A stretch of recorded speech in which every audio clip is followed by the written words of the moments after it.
Well, I want to give Dom a huge shout out because I feel like watching him grow and take what I have taught him and take the funnels and the websites and the logos that I've created for him and to watch what he has done with it over the past 3 years is just unbelievable, and it makes me so emotional to like see how he has taken it, embraced it, and ran with it. And so I just want to give Dom a huge shout out.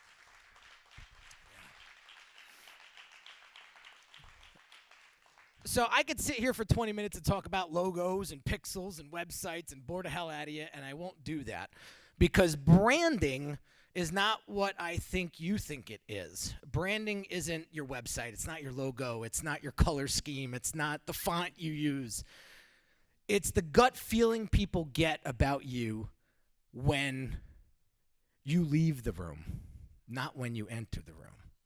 Okay? I want you to really get a better understanding of what branding is before we get started. So, how many of you guys in the audience know somebody that they grew up with that just like left a little history or a little moment that you'll like never forget in your life? How many? Okay. So, I'm going to share with you a story about this kid I grew up with. So, I grew up in an Italian neighborhood in New Jersey. It's going to sound like a movie out of it's going to sound like a story out of Goodfellas, but let me share with you a story about this dude. So I grew up with him. He lived down the street. Humble beginnings. Mom, not so much around. She was like a crazy Italian lady. But this guy, he just had something in him. And growing up with him, I felt bad because we went to a Catholic school, and he would come to school, and he would have like rings around his collar, like dirty collar, and the one day he got kicked out of school for wearing his Cub Scout jersey because the Cub Scout jersey was brown, so it hid the dirt around his collar. And I was like, Jesus. So I knew that he was having a rough childhood. I just felt it. I'd go over to the house, I'd hear the parents screaming and yelling, and he'd come out all upset. And so there's something about this kid that I just knew he was going to be somebody. He was going to do something with his life. And we went to high school and we went to college, and I hadn't talked to him for a while. And then he shows up on social media. And I start seeing him putting out all this content, like these videos and things like that. And I'm like, wow, he's turning into a Tony Robbins. Like he's doing something with himself. And then I found out that he started his own business, and he was doing pretty well. And I knew his father worked 4 jobs because the parents finally got divorced, and the father was hustling and doing his thing, helping this kid, grow. And so I see him start this little business, and I start to see it take off. So then I start to see him driving around in these fancy cars, going to Italy every year. And I was like, this guy's living like Rockefeller. And I'm so proud of him. So I finally had a chance to lock him down. And so I met with him. And it was crazy what I saw. It was crazy. So I sit down, we had lunch. And you could tell he was like in a mood. And I was trying to figure out what. And he was like, I said, bro, you look like you're crushing it. Like, who's got it better than you? You got the hot wife, you got the cars, you got the travel. I mean, come on. And he said, dude, I'm miserable. I hate my life. I've created this life. It's all a facade. I don't feel comfortable in my own skin. And everything that I'm putting out there is to prove something to somebody, because I was the kid growing up with the dirty clothes, and he told me a story that his father used to drop him off down the street when he would go on dates with girls because of the jalopy pickup truck that the father had. So he was so self-conscious about his image. That's what he would make his father do. And so he said, so I was shocked. I was blown away. I said, what the hell is, wow. And so he said, oh, and there's this other thing that's going on right now. So he said, I had a couple bad clients that I had to refund $30,000 too, because I goofed on the job. I didn't have my processes and systems in place that I do now, but the job is going to hell in a handbasket. I had to refund all this money. And by the way, I just bought this really expensive car that I couldn't afford, and I had to give that back too. And just to get myself together here, because the business was really tanking. So I said, wow, all that? I would never have known that on Instagram. I would have never known that on Facebook. And he said, yeah, that's what's really going on. And I said, well, what are you going to do about it? He says, well, I don't know, because I'll tell you right now, the one client that I had to refund, he actually has this bot service. Like, there's this service out there that you can actually hire people to create positive reviews on your social media platforms and websites and things like that. And the guy actually turned it negative. So he went to my friend's Google, Facebook pages, all his social media channels, and had these bots from like 4th and 5 world countries put all these negative reviews. This person is a scam artist. He stole $20,000 from us. And I was like, are you kidding? And he's like, no, dude. He's like, I don't know what I'm going to do. And I said, well, what's going on? And he said, well, I could tell you one thing. If I didn't have the social media presence that I have right now, I think this business would tank. Because I've been showing up online consistently, putting out great content, putting out, stories, and everybody thinks I'm living, high in the hog. And I said, well, what if you started like putting out the real you? And he said, well, what does that mean? I said, well, getting real with people. Because the more real you get, the more unreal your life is going to get. And I got that from Muhammad Ali. And he said, whoa, well, that's different. And I said, yeah, because I think people could see right through your bullshit, especially me. I grew up with you. So I knew this kid had it tough growing up. I mean, he got involved with some kids after college, and I saw him he got into the club scene, and he was telling me he almost OD'd on cocaine and all of these things. And I said, well, and then he met his wife, and things started to pan out a little bit, and things started to turn around for him. And so I said, dude, why don't you just go work for your uncle? Your uncle owns a massive construction company. Just forget all of this and go work construction. I mean, he'll pay you well. He pays the whole family well. And he said, I don't know. There's something bigger inside of me that I have to get out. I feel like, my upbringing and what I've been through, I think I can help people out there. And so I said, well, why don't you just keep it real with them? Because they just want real. Because real recognizes real. And so he said, all right, I'll give it a shot. So he goes out, and I see him turn a corner.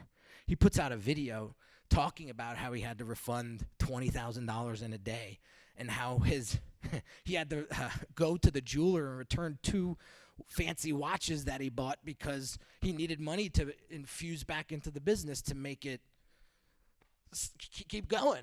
And he starts putting out this content, and wow, you could see the way people are responding to it. And people are going, where is this dude from the beginning? Like, this is what we want. We don't want the fancy cars. We don't want the fancy trips. We want to know how you can help my life become better. And so I told him, I said, why don't you just do that going forward? And so he did. And I watched this kid just go from 0 to hero. And next thing you know, he gets this award from ClickFunnels. It's a software that a lot of online marketers are using.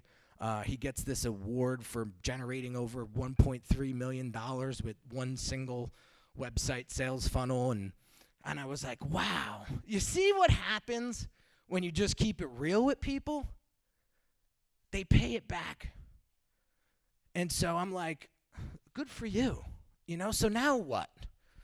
And he's like, well, I got a family now, so, I want to leave a good legacy behind. And so I'm done with the flash. He still likes his watches, I could tell, and he still likes his cars. But he shared with me a story once that I'll never forget. He said, when he finally decided to get rid of those 2 watches to get that money back, it took him 2 weeks to actually get to the jeweler. And he said he called his father on the way home after he got the money, and he told his father that wasn't so hard to give those watches back.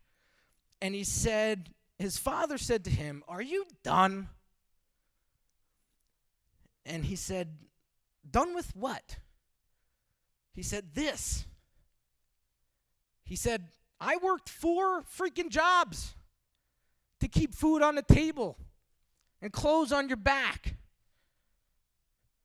He said, "What are you going to do when your son asks you for a pair of sneakers and you can't buy them because you don't have any money in the bank?"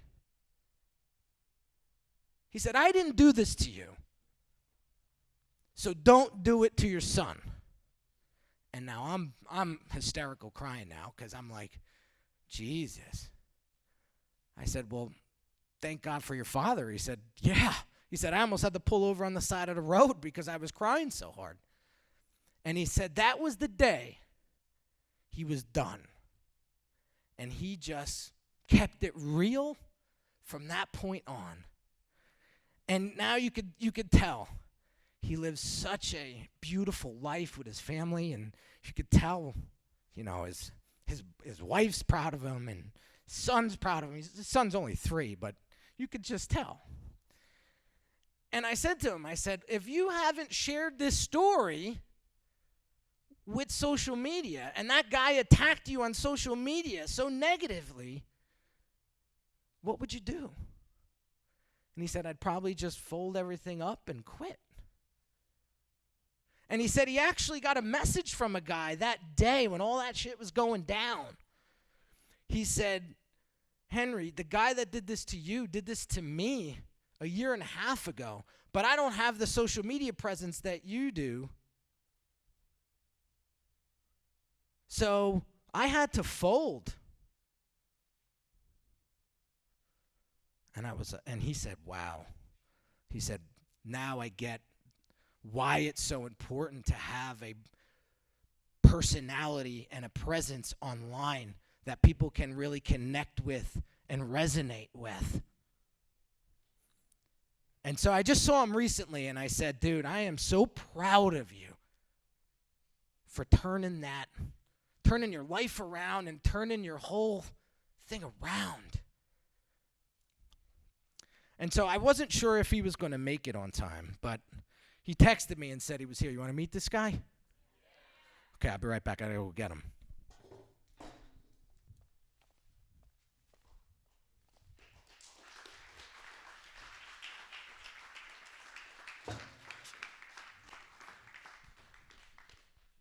That guy that I spoke about is me. And so when I hear people talking about it's not important to build a brand around you, I think back to the guy that reached out to me and said I had to fold my business completely because I didn't have the support from my community, and nobody really knew who I was. They just saw a pretty face, they saw a pretty logo, they saw a pretty website, and that was it. So people are looking for substance. They're looking for something to connect with. They're looking for somebody to connect to. Because I'm sure there's parts of that story that I told that resonate with all of you. Somewhere, somehow in your life. And if I didn't share that with you, wouldn't have the connection that we have now 17 minutes later. And so I'll take the next 3 minutes to explain to you why I was so afraid to put myself out there. Because I was afraid of being judged. I was afraid of what people would think about me. Because all I kept thinking about was those kids that made fun of me for wearing dirty clothes when I went to school. The world could be a really mean place, especially at a young age. That's why I got to teach my son. He's got to, he's got to let that shit roll off of him, because if you let that bother you when you're in your 20s and 30s, look what happens. You miss out on all these opportunities. You miss out on being who you really are. And so I tell this story in 17 minutes, but there was a lot happened in between. I went through coaching. I went through family therapy. I went to individual therapy. I invested over, probably $2,500,000 in coaching and just help. And one of my coaches said this to me. He says, "Henry, I got to tell you, you live like a pit bull lifestyle, minus going on stage and singing." And he said, "But it looks like nothing's ever good enough for you. That's a rough way to live." He said, "Everything that you're looking for is external." He said, "You're looking for external validation all the time." He said, "What if you just looked inside? Because what makes you happy is an inside game. It's not an outside game." So I want to leave you with this. Every single one of you guys that are sitting in this room today have everything that you need to design a life that you are truly proud of. And I'm here to help you today unlock that so that you can start living a life that you're super proud of and that will leave a legacy behind. So when you leave whatever room you're in, they say about you, they just kept it real.